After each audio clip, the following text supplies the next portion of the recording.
Luego de lo sucedido en la región de Gadara y que vimos en el día de ayer, Jesús regresó a la ciudad de Capernaum.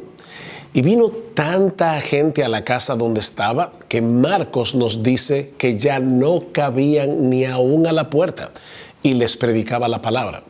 Pero en medio de la predicación se escucha un ruido en el techo. Unos hombres habían traído cargado a un paralítico y como no había manera de llegar a donde estaba Jesús por el gentío, se subieron a la azotea. Era común en Israel que las casas tuvieran una escalera externa para poder subir al techo, que se usaba como si fuera una terraza. Y obviamente no era un techo como los nuestros, sino que era algo que se podía abrir. Y una vez allí, estos hombres logran hacer una abertura para colocar al paralítico a los pies de Jesús.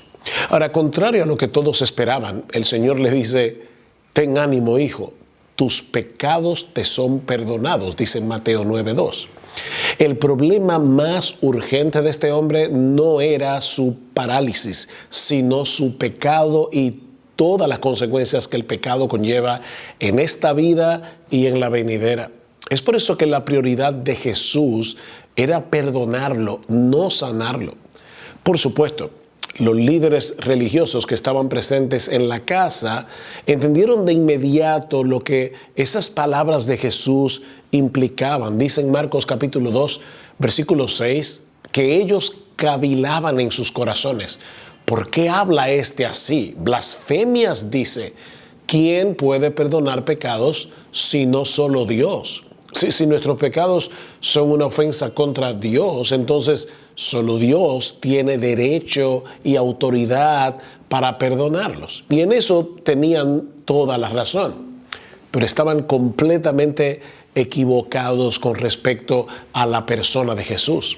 Dice en el versículo 5 de Mateo 9, que conociendo el Señor los pensamientos de ellos, dijo: ¿por qué pensáis mal en vuestros corazones? Porque, ¿qué es más fácil decir? ¿Los pecados te son perdonados? ¿O decir, levántate y anda? Bueno, en cierto modo es más fácil decir tus pecados te son perdonados, porque es imposible saber si de verdad una persona ha sido perdonada en la corte celestial. Pero todos podían ver si el paralítico era sanado. Sin embargo, en otro sentido, es mucho más fácil sanar a un paralítico que perdonar sus pecados, porque se requiere de un gran sacrificio para que ese perdón pueda ser otorgado por Dios, manteniendo intacta su justicia. Ya Cristo había demostrado en el capítulo anterior que Él tenía poder para sanar, pero el perdón de nuestros pecados iba a costarle la vida. Era su vida por la nuestra. No había otra opción. Pero esta historia nos enseña que Jesús tenía el poder y la autoridad de hacer las dos cosas: sanar y perdonar. Pues para que sepáis que el Hijo del Hombre tiene potestad en la tierra para perdonar pecados, dice entonces al paralítico: levántate, toma tu cama y vete a tu casa. Entonces él se levantó y se fue a su casa.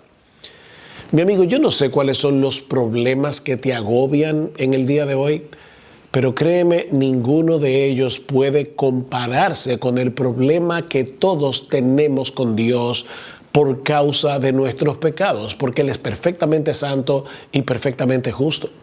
Es por eso que los creyentes son las personas más bienaventuradas del mundo, porque han recibido en Cristo la mayor de las bendiciones que Dios otorga a un ser humano: perdón y vida eterna por medio de la fe en Jesús. Pero si aún no has venido a Cristo en arrepentimiento y fe, recuerda que solo Él tiene autoridad para resolver el mayor de tus problemas, tus cuentas pendientes con la justicia de Dios. Y ese regalo está disponible para todos por medio de la fe en la persona y la obra de nuestro Señor Jesucristo. Él pagó el precio para poder ofrecernos en el Evangelio el perdón de todos nuestros pecados, si ponemos nuestra confianza únicamente en Él.